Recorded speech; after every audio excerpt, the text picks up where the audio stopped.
Hi, and thank you for joining me for this training video where we talk all about competition management within RackEmApp. And when we refer to competitions, we're talking about things like tournaments, round robins, single elimination, double elimination. And this video is going to cover all of the functionality that we use within there, and touch upon some of the other more advanced stuff that isn't covered in the video, but just for you to go and find your way with some of the documentation.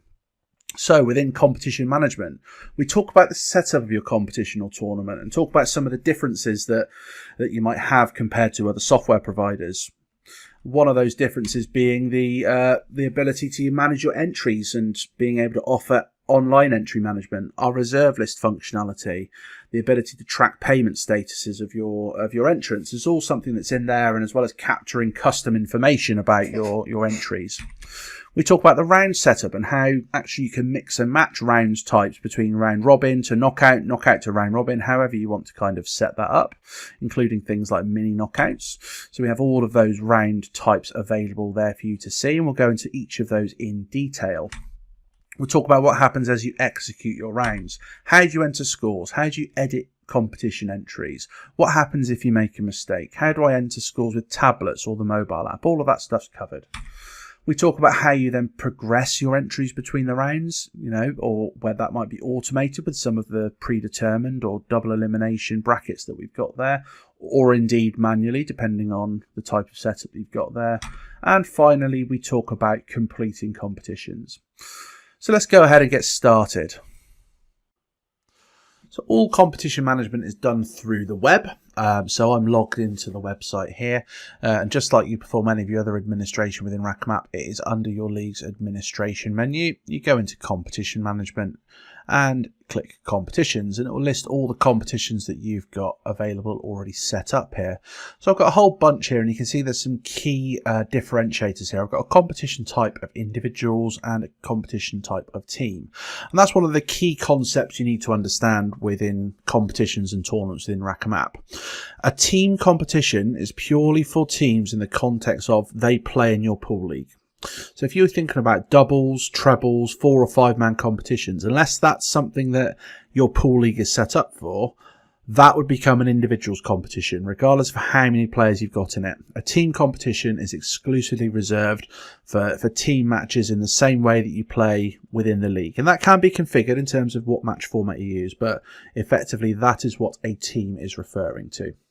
So on this list here, I can also see any completed competitions that may appear on my that I've had in the past. So I've got access to all of my full archives here. And if I want to just search for any demo competitions, I can use the search field there. Some other things I can do within this list include deleting the competition. So remember, if you delete the competition, it is permanently irreversible. If I tap the delete button, I get the option to opt into that and confirm that I'm going to completely delete that competition.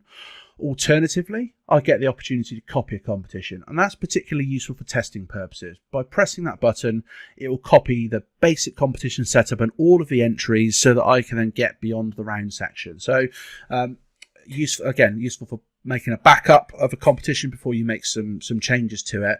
Anything up until the point that your rounds have been started, then it will copy the data back from there as well. So that could be quite useful.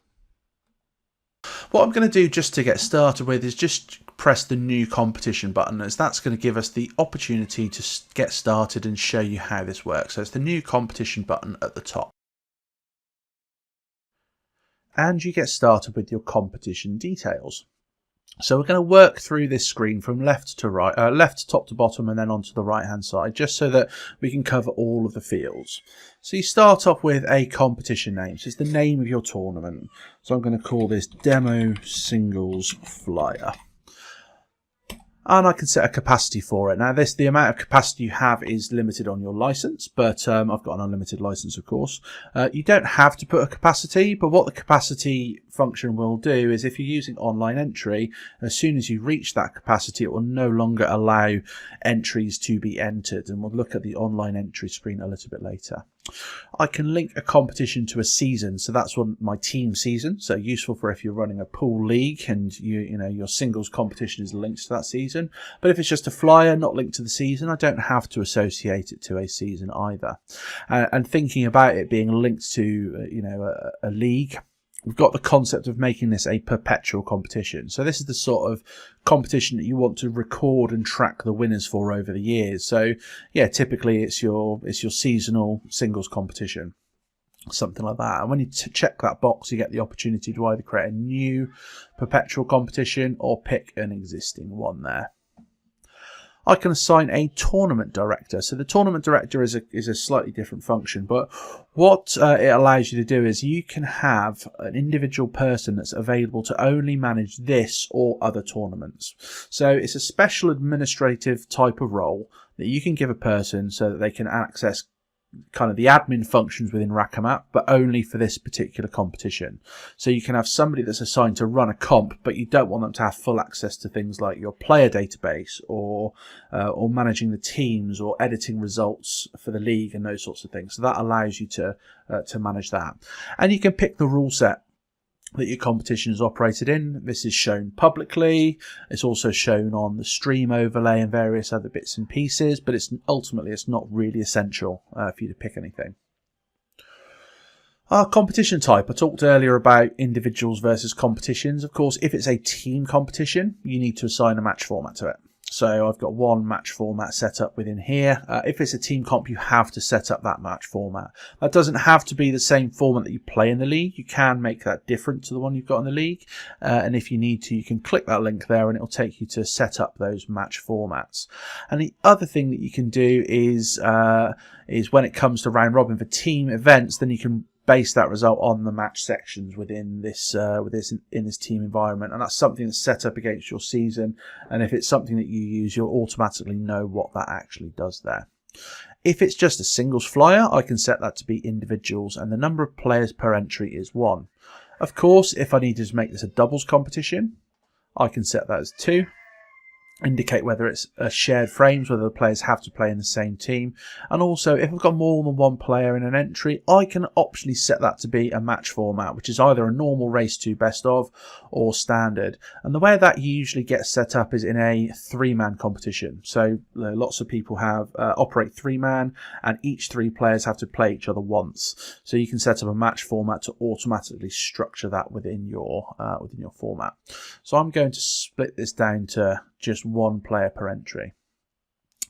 I've got the ability to set a decider type. So in the event that perhaps you're using a timed match, so perhaps you've only got 50 minutes to play the match, or perhaps as a team competition, you might have the ability to set a tiebreaker. And it just allows you to record the result based upon what type of tiebreaker you set there. So we can support a black ball shootout, a 6-red shootout, a penalty shootout, or alternatively you can create 1 or more deciding frames. It's not very often used when you're playing an individuals competition, because usually that's a normal straight race 2, and you don't need to worry about it. We've got the ability to set and use handicaps within our competition entry. So if I check that box, I can make it a handicap competition, and I can choose which handicap methods used. So we've got 4 different methods that are used there. That's covered in our documentation in terms of how they actually get applied to the scores.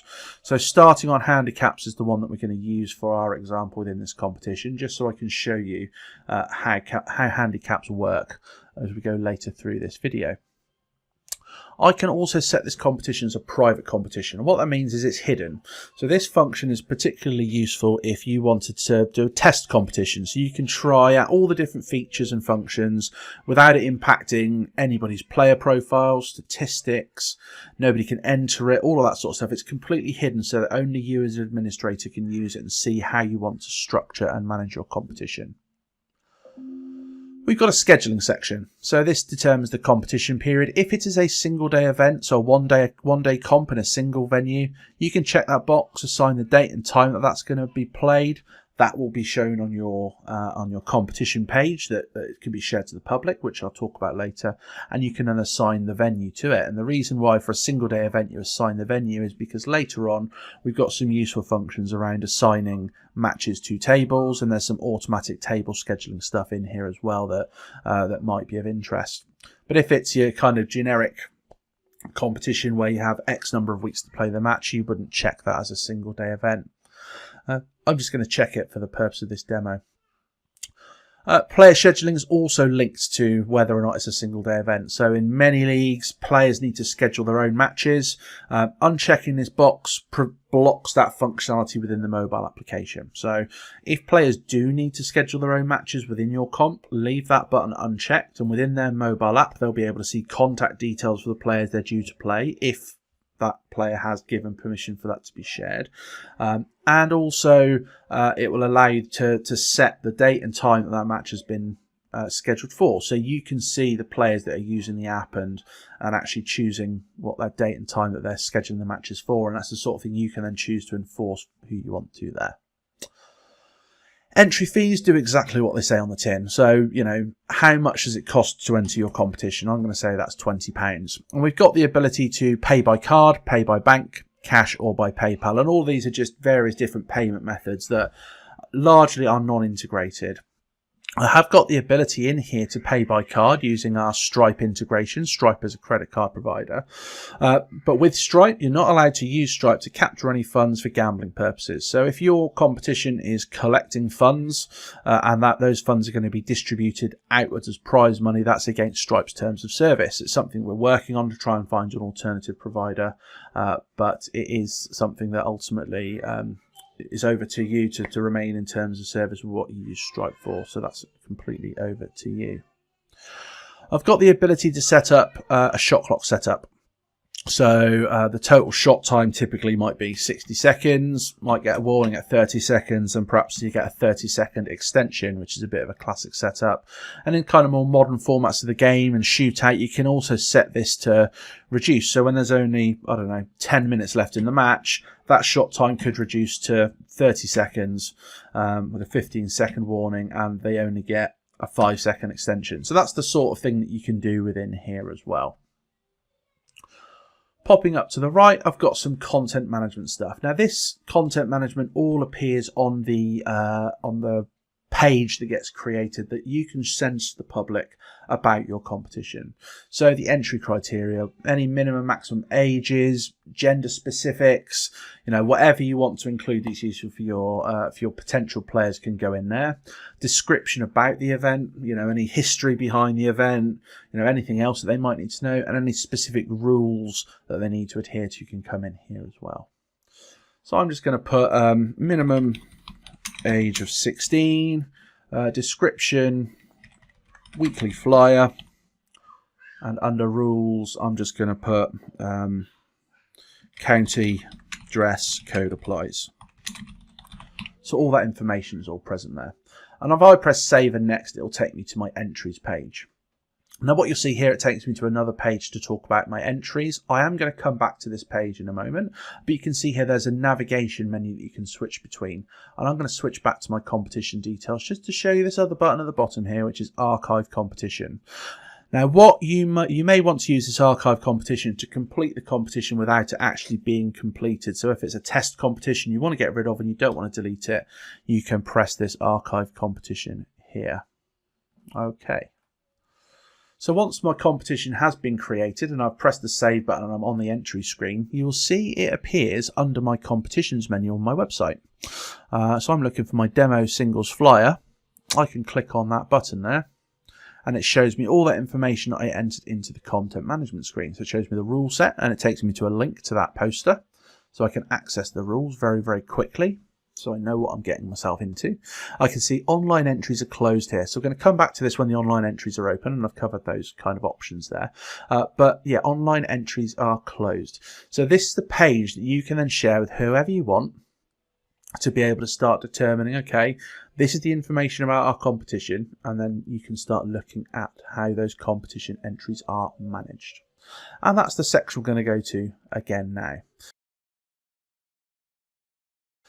Again, to find my way back to that competition, I can go into competition management, competitions. It appears on my list as demo singles flyer, and it will take me automatically to that entries section. So you can see in here, before I get involved in even the entry information that we've got at the bottom, it gives me some options around how I'm managing my entries. So number one, can captains enter on behalf of my players? So the mobile app that captains use for league operations have got the ability to enter players into the competition for them, and also during every initial team registration. So you can check that box if you want to allow that. I can allow players to enter directly via the competition page on the website. Checking the box will allow me to do that, and you can see here that's saved successfully. And I've also got this option to allow players to only enter if they're logged into their user account, and that's a security feature that you can choose to use. Obviously, it's a bit restrictive for those people that don't have a user account. You have got to insist that they have been invited and to create a user account, which may be something you and your league wants to enforce. Not all do. So you can check that box, and I can also utilize a reserve list. And what that'll do is, if you continue to open entries, then they will be placed on a reserve list when they get above the capacity that you've got there. And you can see here at the moment I've got a separate checkbox for opening entries for all channels. Before we look at that, we can also collect custom information in entries there. All right, so let's say I wanted to get the nearest venue.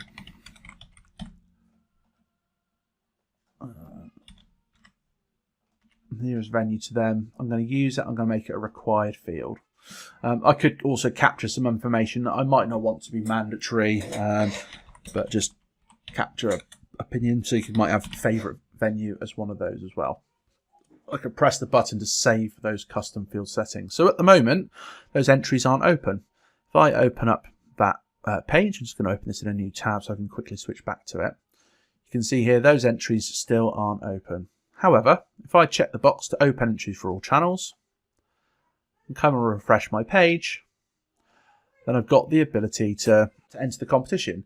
Now, it's asking me to enter the reserve list, and that is because I have got my competition set to 0 entries. And obviously, in order to use the reserve list, you need to set a capacity on there. So if I come back here into my competition details, I can set this to be 16. And now I can enter this competition online, and it shows me how full it is and the total number of entries that are available there. So I can use this online entry option.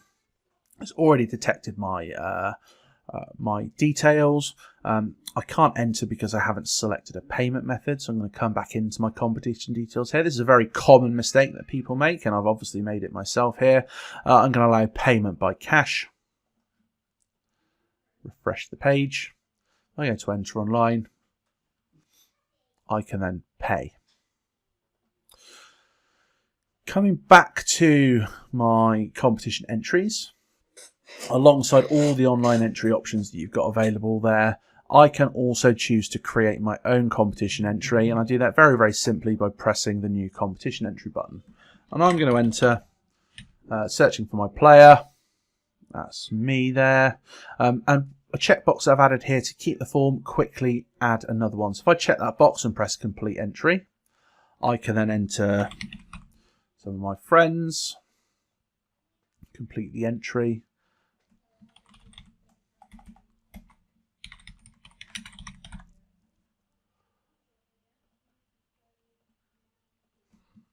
and just start building my entries up. And you can see it's very, very simple to add my entries into this competition, and you can see behind this I've got the ability to see these entries.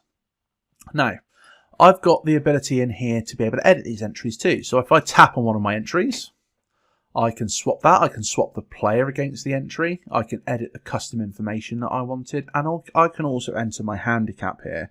So I'm going to put my handicap as -1. Remember, I set this as starter's handicap, so I'll start on -1 for this. And saving my entry details will allow me to update that entry.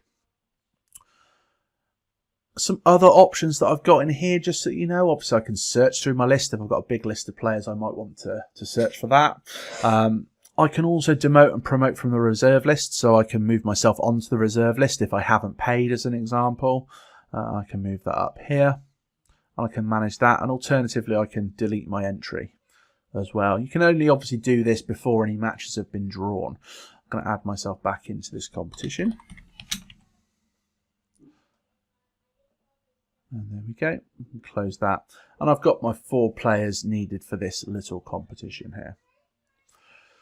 So some other stuff I can do on the entry screen, I can email everybody in my competition. So if it's your big annual open event and you've got some specific instructions, you can either use this to chase for payments. So I can send this email to only unpaid competitors, or I can just send final event information, making sure they park in the right place, making sure they know their start times, all that sort of stuff. So any information you want to get out, you can do this in a secure way without having to track and capture their details.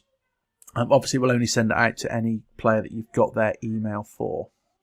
And I've also got the ability to view this entries report, which shows me who they are, when they entered, and the custom information they put in here as well. So again, that's something that may or may not be useful for you there.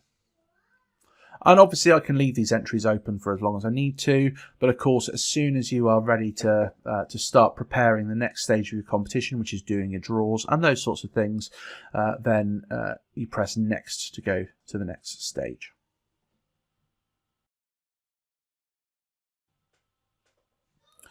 Now, just for the purpose of this example, I'm going to show you a very quick setup of setting up a competition round.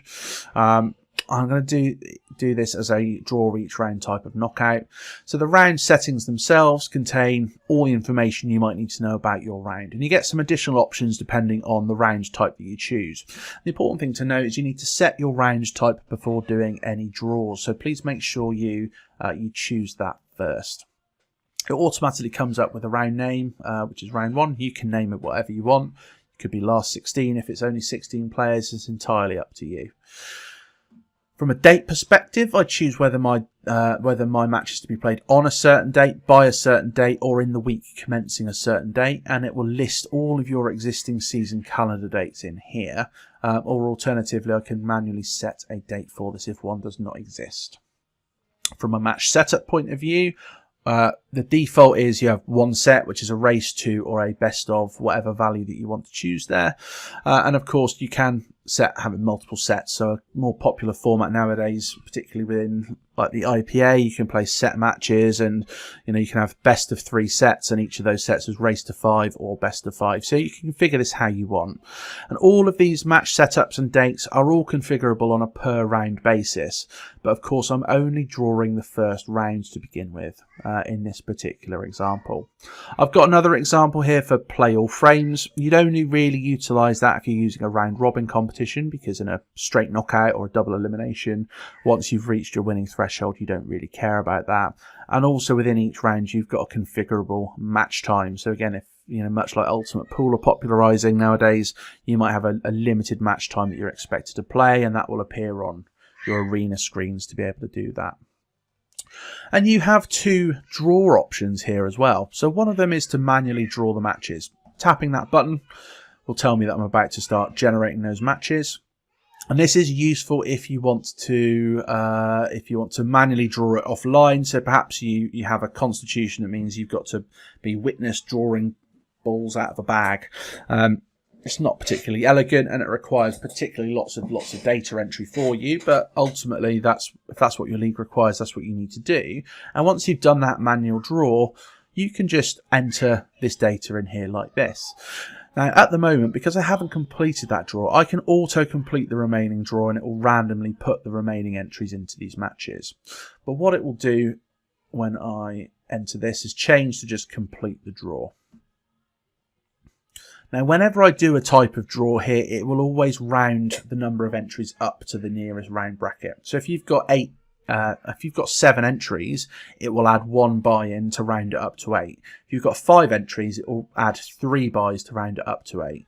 If you've got 9 entries, it will add 7 buys to make it up to 16. So it's always rounding that up to make it so that you've got a round number for your draw to be completed. But ultimately, once that draw has been manually done, you can see access to these matches here. The other alternative to manually drawing those matches is pressing the automatically draw matches button. And this is the one that most people use because it is so simple. You press a single click, press continue, and it will generate those matches for you. If you do have any buys, it will draw those out first. And the reason it does that is so that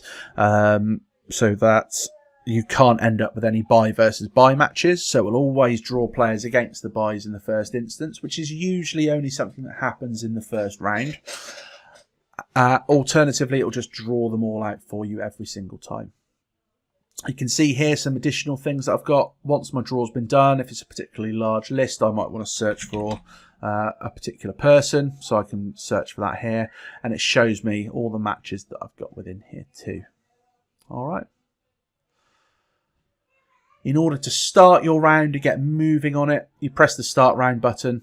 You can also make it a preliminary. So what people tend to do is, if you've got more bye matches than real matches, pressing the make preliminary button will wipe out all the bye matches so that you've only got real matches in there, and it will progress all of the other entries into the next round for you. Otherwise, I can press start round and the information is underway. And once I've started that round, I get some more options. I get the ability to print a draw sheet. I've got the ability to email the draw out to participants and captains, and I can download the match into a CSV file if I felt that it was required. And also unlock some other match actions, which we're going to get into a little bit later. It collapses the round settings. So once it's started, the chances are you don't need to access it, but just tapping it will expand it. So if you've made a mistake, you can just come in and you can change the race to, or whatever other options that you want there. If you need to do a redraw for whatever reason, you can unstart the round, but it'll only allow you to unstart the round if you've got no results and no draft results. And a draft result will show as orange. So that just means the result framework has been created. Just a quick refresh here. The result framework has been created, but nothing's happened on it. So it won't allow me to unstart the round in that position. I can delete the result to set that back again, and then I will be able to unstart the round legitimately. Other things that are useful for you to be able to share with your competition once your competition started, you've got a live scoring button. That is basically a link to your competition page, because once the draw's been done, that same page will show you that draw and it will show you your competition bracket. So much like you see in other Q Sports based software, you can actually see the full draw for those types of competitions that you've got there. And there's also a special mode called big screen mode, which is useful for knockout matches, so you can see and manage how those matches are scheduled and whether they're in play. And one of the nice things about big screen mode is if you're managing it on a tablet, I can tap on the time and I can push this match to a table. I can set that in play, and when the match is in play, it shows in the in play column, and it can show in the results column also. So yeah, some really nice kind of stuff in there. So that follows the basics of creating a competition and a competition round. So what I'm going to move on to now is looking at all of those individual rounds types in detail, and to show you how each of those rounds get created and what they ultimately do.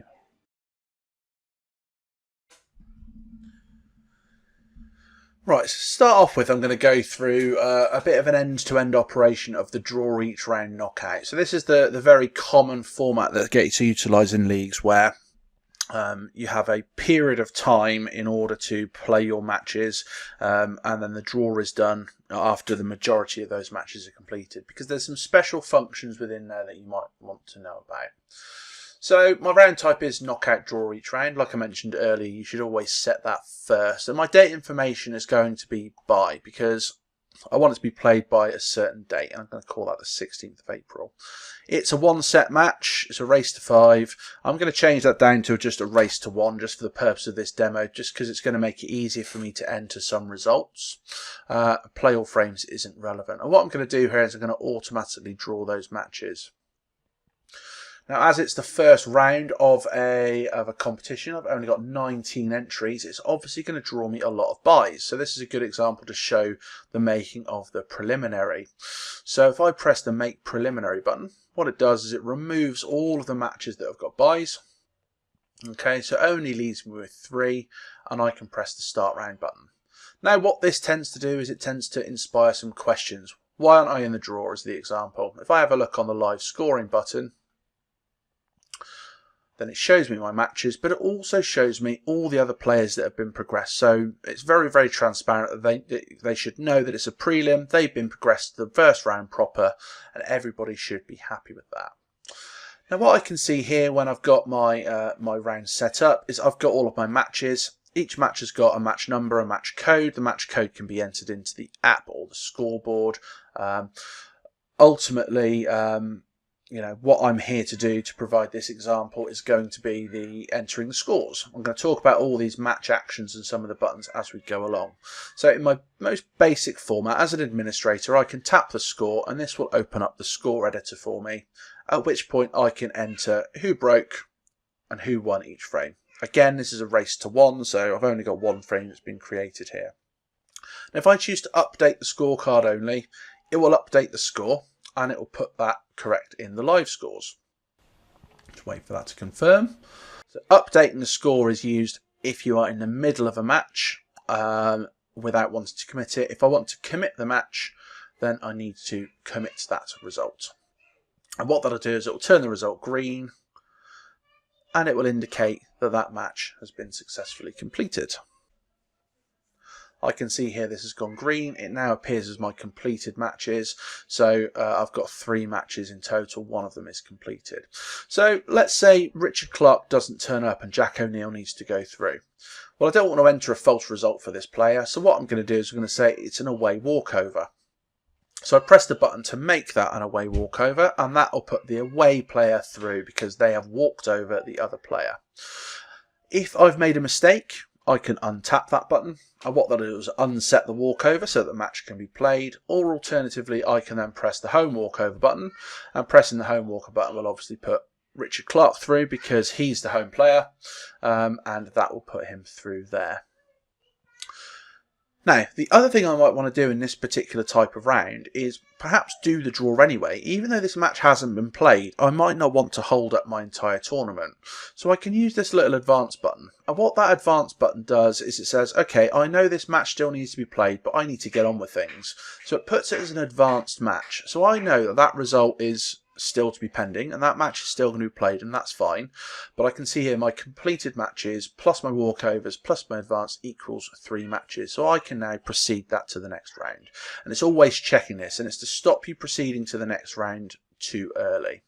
Now if I press proceed to next round, I will then see I get round 2 created, and all of my template information has come through based upon the previous round that's been set. So I can adjust this if I want to. So if I wanted to make this a best of 3 for this round, I can do so. And what I'll see in my entries list on the right hand side, I've now got this Stuart Paul / John Gaffney, because that indicates that it's the winner of that match that's going to go through. So if I automatically draw the next round of matches, it should produce a nice set of 8 matches, and I can see here this Stuart Paul John Gaffney match is to be completed. If I go back to my preliminary round, because perhaps now I do want to complete the match, I can open up the score, indicate the winner,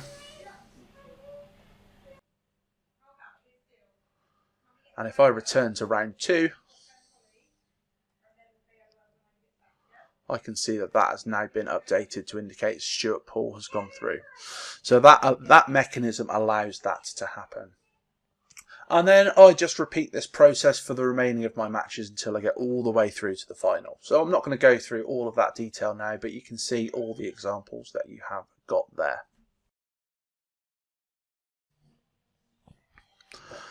Okay, so the next type of competition I'm going to talk about is a predetermined knockout. So this is, again, usually a single elimination type of knockout. But the difference between this and a draw each round knockout is the fact that all of the matches for all rounds are drawn at the same time. Typically, you'd see this as bracketed, seeded. Lots of different terms relate to this. But what you can see here is you get the same options as you do in every other type of competition. And with a predetermined knockout, because it's going to create all of the rounds, it will copy these settings across all of those rounds for you, which you can then, of course, go in and override. But I'm going to do the same thing here. This is going to be played by the 16th of April. It's a 1-set race to... call it a race to 3 for this one, and I can see here that I don't need to set the play all frames. I get some additional draw setup options that I'm going to talk about in a little while, okay, but for the time being I'm just going to show you this standard predetermined knockout that draws that bracketed view. If I then automatically draw my matches, it will randomise everybody for the first round, You can see it's automatically created all the subsequent rounds, but here is my first round. I've got loads of buys there, and I can do what I need to do here. Now, I probably wouldn't make this a predetermined knockout, and there's no button for it either. You know, I just need to, when I start all my rounds, it will give me all of my actions. So this is a buy. So John Gaffney has been walked over for that match. So just after I press that away walkover button, what I can do is I can then click on round 2 and see what the subsequent rounds have got there. So you can see here each round has got the winner of each match indicated in here. And when I do a walkover or a win, then it will put the player into the match that's relevant. So if I look at winner of match 6, if I go back to round 1, I can go into match 6 here. Stuart Paul's going to get the walkover because there's no player to be played there. And Stuart Paul has been inserted there. Now, interestingly, with a predetermined knockout, when you're using the bracketed type, if you've made a mistake, that can be corrected. So we're going to look at this in match 16. So if I come back to round 1, in match 16, I'm going to do this through walkover just because it's easier. But Ronnie George threw as a walkover. Okay, go to round 2. I can see Ronnie George is there, but if I've made the mistake, I can actually update that to put Dean Coggle through. That will update the match. Go to round 2. And I can see Dean Coggle's been updated. So it will automatically update the next downstream match for you. Okay, obviously I can't put a home walkover in there because there's no winner there. And you just could just work your way through your competition in the same way you do other competitions here. So I can see I can go through to my quarterfinals, I can go through to my semi-finals, and I can go through to my final. Now, the key difference between this and other competition types is you do get a bracket view here. So if I click on this button, it will open up the bracket view and it will show me these brackets. And again, with a bigger competition, if you've got this set up like this, big screen mode can be particularly useful because I can see here, I can project this up to a big screen in my venue. You can see the results, the matches in play, and the matches that are due here as well. So again, lots of kind of good stuff here. Again, I'm going to talk about scoring and some of the other match actions that we've got here a little bit later on. Now, the other type of predetermined knockout allows me to randomise each round when I do the draw. So if I check the box here, let's have a look at what this provides me. So that by default, the randomise each round button will mean that you will not know who you play until the matches are drawn. The best way to do that, is through an example. So if I check that box and choose automatically draw matches, it will draw out my competition. Now, I've got all of my matches there, and if I have a look at my round 2, it will show it's random from match 1 to 16. Now, I'm going to show you what that actually means in action. So it means that actually none of the matches are decided until at that point in time a previous match is won. So let me come back to round 1. I'm going to start all my rounds here, just to show you this in action. Start the rounds. Now, if I have a look at this from a live scoring point of view, you can see here it shows me the same information. I can collapse that and it can show me that these are drawn from randomly from all of these different rounds. Now, if I progress David Ringrose here as an away walkover, what I can see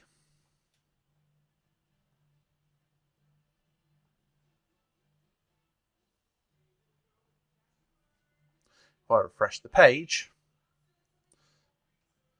Dave Ringrose has been randomly drawn as the home player for match 23. If I do the same thing for match number 2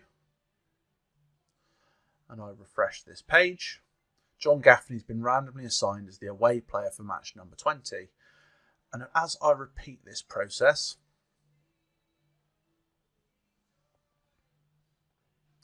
you can see it's just randomly putting players in there. So you will not know who plays who until actually the other side of a match has been drawn. And that can be quite interesting because it means players can't map out who they're going to play.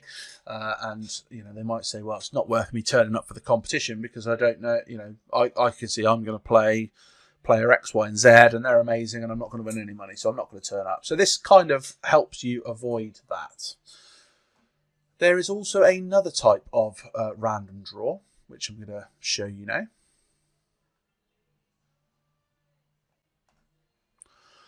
So if I randomize each round, I can choose to pre-draw those random matches. So if I check that box, what I'll be able to do is automatically draw those matches. It'll draw my rounds, and if I look at the subsequent rounds, which is where it's most important, it will show me the winner of each match there, and you can see that's all been shuffled around as well. So what it does is it randomizes the draw, so you haven't got a bracket, so to speak, but players will still be able to see who they may or may not be due to play as those competitions progress. So just a slightly different take on the predetermined knockout setup.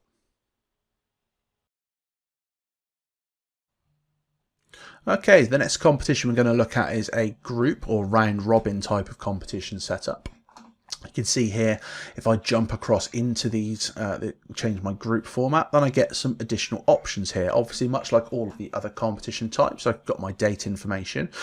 The slight difference with the date and a round robin is, of course, you can have multiple matches within the same round. So that will actually impact how the matches get set there, and particularly if it's a single day event versus a multi-day event.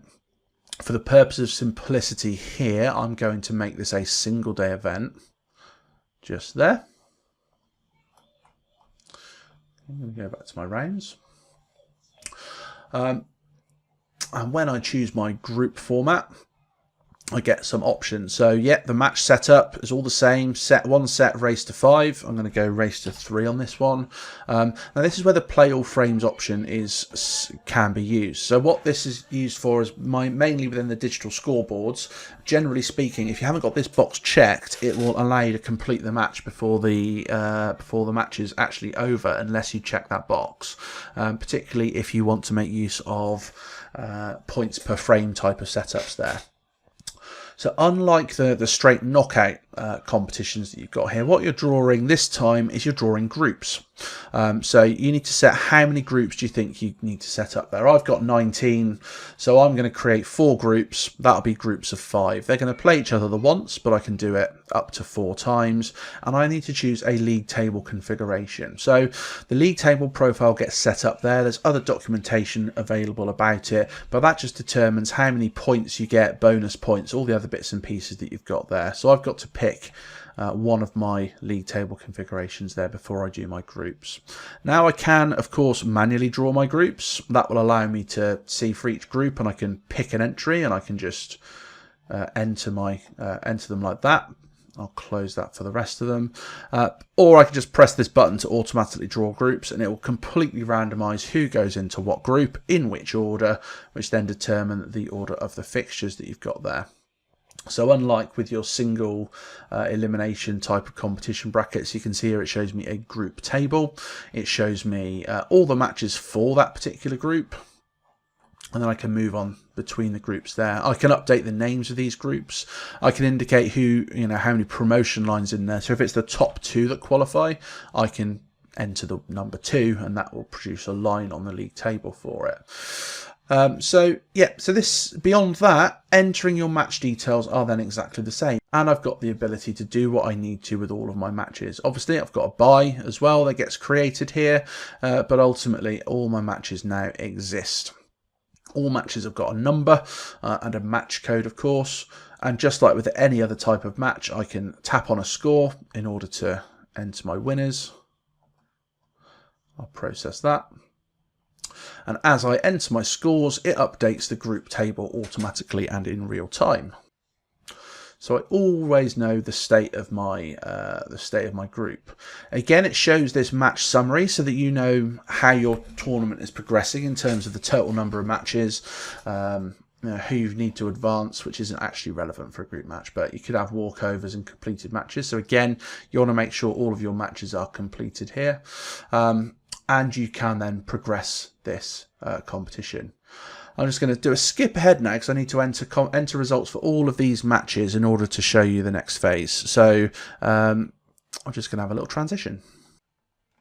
So with all of my entries in, or at the very least simulated, I've got two options at the bottom. I can either complete the group competition. That's useful if you're running something like a singles league, or I can press the proceed to next round button. And this proceed to next round button allows me to then choose out of my league table who is it that's advancing. And this is one of the departures from other systems where you have to define that at the start. Actually, you can be a lot more flexible here. So you can actually choose who advances. So you might find that you have players that have departed that can't play anymore or whatever. So you might need to progress other people there, and I just choose my players to advance. There's my top two.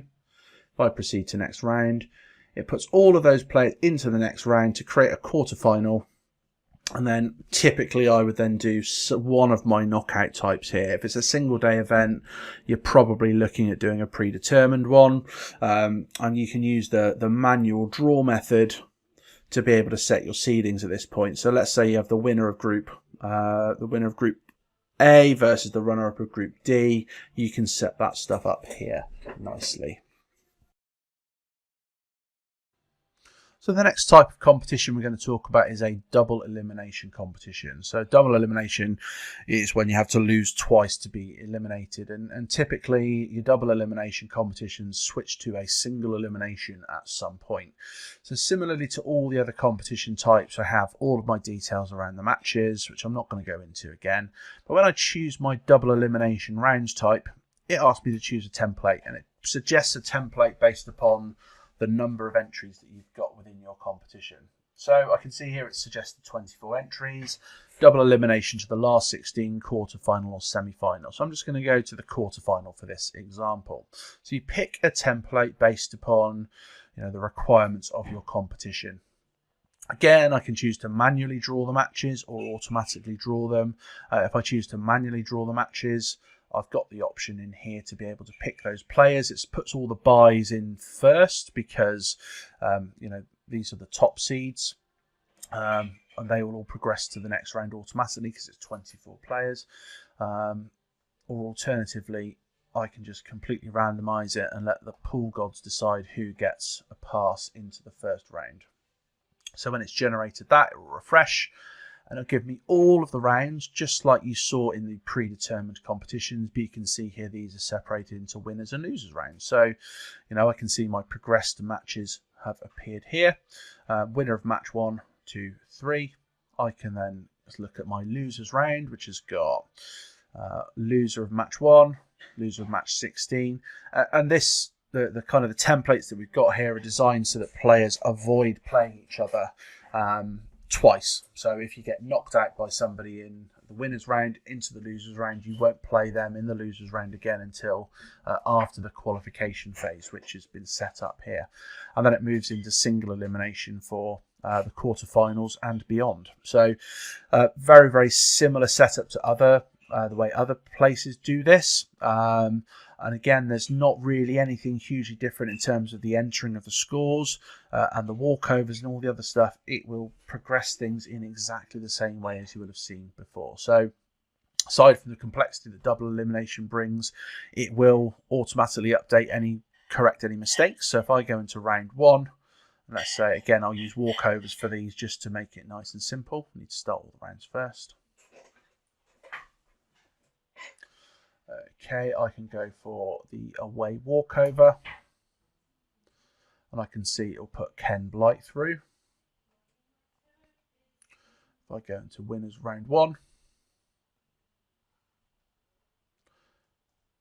Ken Blight has been put in here. If I go into losers round 1, it should have put Dave Ringrose into losers round 1.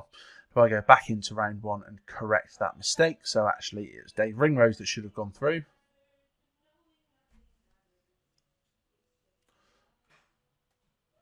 So Dave Ringrose gets updated to be put into the winner's side. And Ken Blight gets updated to be put into the loser's side.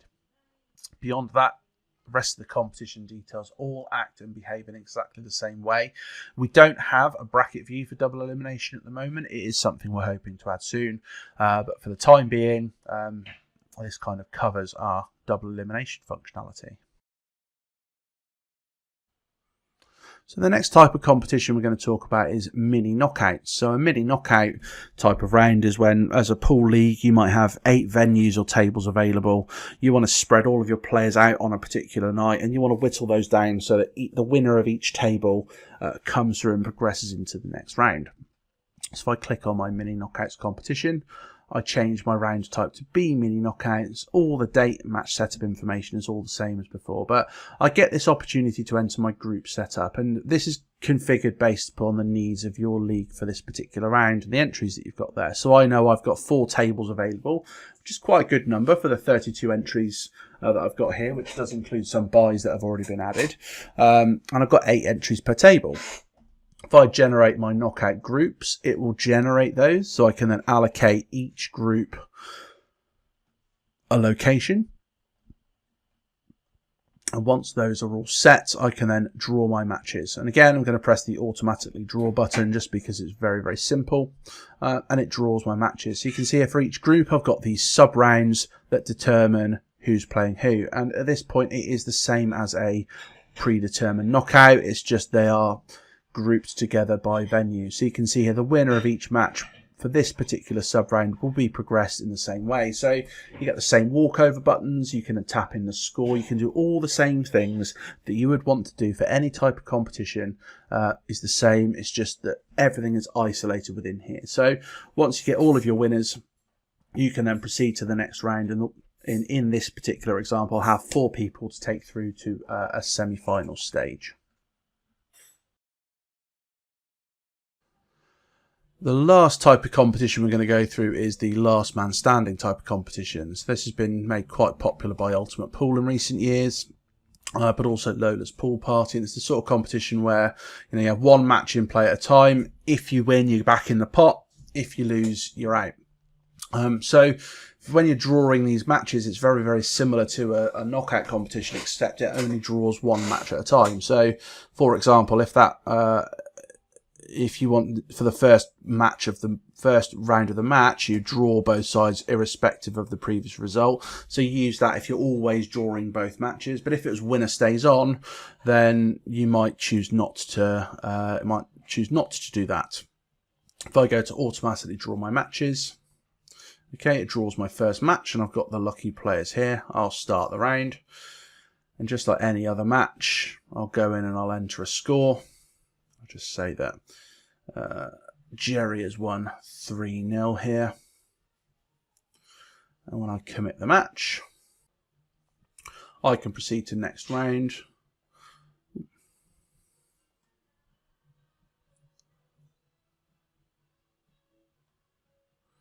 Okay, and I can progress as I go there. Okay, so now we've covered all the different types of competition we've got available, and the kind of the creation of those competitions and the entry management. What can we do with these different matches? So for any given match here, you see lots of sorts of buttons that you can press here. Now, I'm going to start off by looking at these individual players. You can see there's a little edit pencil next to these. Now, if it's a doubles competition, you'll get an edit pencil next to each individual player, because when you tap it, it gives you the ability to enter that competition entry. So I can either choose to replace the player in the entry. So I could replace Graham Holmes with myself. As I search for the player, alright, I will replace me in that competition. So that puts me as if Graham never turned up. All the matches that may have taken place will be swapped over to me because I have basically replaced him within that competition entry slot. But another option I've got available is to replace the entry in the remainder of the competition. So this is particularly useful if you've made a mistake in the previous round and you need to put a different person into this match. You can do this with the confirm swap button. Or alternatively, I can set the whole entry as a buy. So if I know that they're never going to turn up, I'll just set this as a buy, and that will make it a buy match. So you can see here that's swapped there then. We've covered the walkover buttons quite a lot, so that's all good. The next button I've got here is the push button. Now this push button is used typically when you have you want to push a match for streaming purposes, or you want to push a match across for tablet scoring. I'm going to talk about the tablet scoring side of it and some of the more advanced stuff a bit later, but for the time being I might just choose to push the match to Andover Golf Club table 1, and if there's a tablet on that particular table, then it will show me that that setup there, and we'll talk about that when it gets to tablet scoring. I've got the ability here to enter referee mode. So within a particular match, you can assign neutral referees, particularly if you're getting to the latter stages of your competition. And there is a whole refereeing section function that will allow you to assign people with referee rights to referee the matches. But just as the example here, I can do this. Now, if I press the referee this match button, what it will allow me to do is it will allow me to, if I've got a shot clock or a match clock configured, I can start and stop those match clocks. I can indicate the ball colour that's used for the screen, and I can do basically all the scoring side of it that I might need to do as a referee. And of course this is mobile responsive as well, so if they're running this on a mobile phone, it becomes super handy and convenient. Some places like to run this particular screen on a tablet. You know, there's lots and lots of different options that you have available here. I can reverse the fixture, so if I wanted to swap home and away for whatever reason, I can press the reverse match button and it will flip over my home and away entries.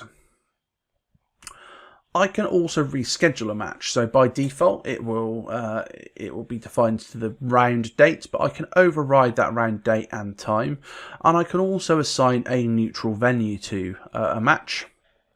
I can confirm that reschedule, and I can push the match to the table all in one hit. So lots of capabilities within this reschedule match function that are particularly useful.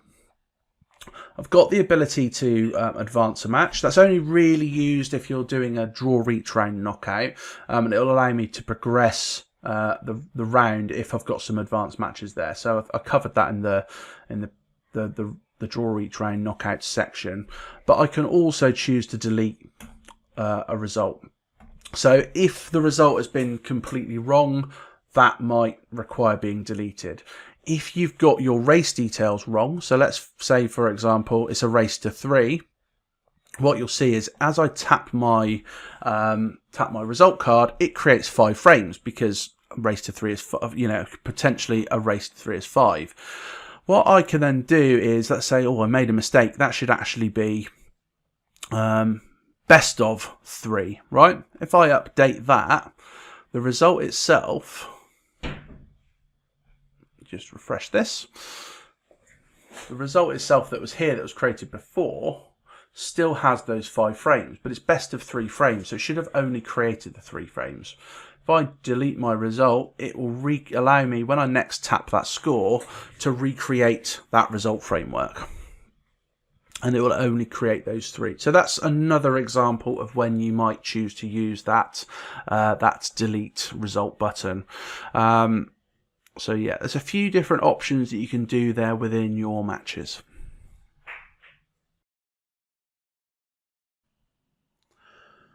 One of the features that you might want to make use of if you're running a competition in a venue that either you want players to use their mobile app for scoring on, or alternatively, if they're using fixed point tablets, probably primarily fixed point tablets to be fair, you can make use of the tables and scheduling feature. And what it will allow you to do is allocate matches to tables, schedule them, and easily push those matches to those tables so they appear on the tablets for scoring. In order to do that, the prerequisite is that it is a single day event and it's assigned to a venue, because that's where it obtains your tables that you're going to use from. And when I press this button, I can choose which tables I'm going to be playing with, because obviously I might not have access to all of those tables within the venue in order for me to do this. The other option I get within here is I can schedule my matches. So let's say I'm going to start my competition at 10 o'clock. They're going to take roughly 30 minutes per match. That will schedule my matches, and I can also set a table assignment schedule. So I can either disable it so it won't allow me to do any table assignment. I can choose to do manually assigning tables. I can preset the assigned tables, and what that means is as one match is completed, it will automatically push the next match that's assigned that table to that. Or alternative, the smartest one is next available table. So if you've got all of your matches scheduled and you want the next scheduled match to move to that table, you can do so using this feature. So I'm just going to set that and I'm going to press save. Now when I'm using a tables and scheduling, I get the ability to get these quick shortcuts, so I can change the schedule of my matches here, and I can also very easily change which table has been assigned here. So you can see here it's smart enough to assign these matches. So if I were to go onto this Ken Blight match, I'll open it up, I'll complete this match, and I can see here it's automatically assigned Chris Randall versus Andy Green onto that table because that table has become available. I can then use big screen mode, as I've seen before, to help me track this as well. So I can see the results that are here. I can see the matches that are scheduled are here as well. And then also, of course, as a match gets started, so I'm just going to go into referee mode to show you what this looks like. Go here, referee the match, and I'm going to set the lag winner.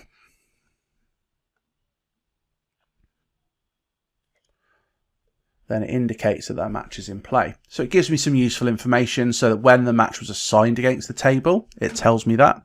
I can see when it was started, so I can see how long they've been playing for. So this is information that you might want to utilize, to be a bit smarter and more dynamic within the matches. And one of the nice things about this that I showed you earlier is not only if I tap the time, will it take me to allow me to schedule those matches, like it does there, but if I tap the score, I can edit the scores that are in play as well. So, I've got some really good, powerful functionality within here as part of this setup. So, yeah, some good stuff in here around tables and scheduling, and it's in many ways, it's the prerequisite for you to utilize tablet scoring.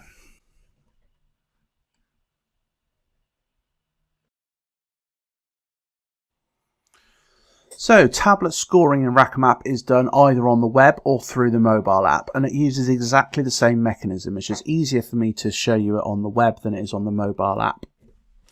When you access the website, rackemap.com/scoreboard, you get presented with this screen where you can enter either a match or a table code. So as a player, you might enter a match code that will allow you to use any device that you want to record scores within here, and that's fine, it's perfectly valid. The recommended approach, really, if you're an individual player looking to score your matches, would be to use the mobile app. So invite players to register accounts, and they can access it easily. And we'll look at that in the next phase of the video. But ultimately, what I'm looking to apply here is a table code. If you don't know what your table code is, Tables and Scheduling button will show you that to you. So I can see my table code. I'm just going to highlight the projector table. I'm going to paste this in here. I'm going to press Access Scoreboard. And then this scoreboard is then available, waiting for me to push matches to it. So I can see here I've got a match here that's in play. What I can do, though, is let's push a different match. So this is going to be... So let's push match number 6 to the projector table. Get the right one. And as I push that match, the match refreshes, so that the tablet refreshes to show the fact that I've got a different match that's due to be played here, and I can push whatever match I want to this tablet, and it's always every few seconds it's refreshing to allow me to do that. And as they approach the table, they can see their names, they can press the Start Match button, and they can start scoring their matches. And it's a very simple red and blue, based on a classic physical scoreboard setup, where they can indicate who won the lag, who breaks first, however you want to determine it, and then indicate who won, and if they won via a dish. And this then gets submitted.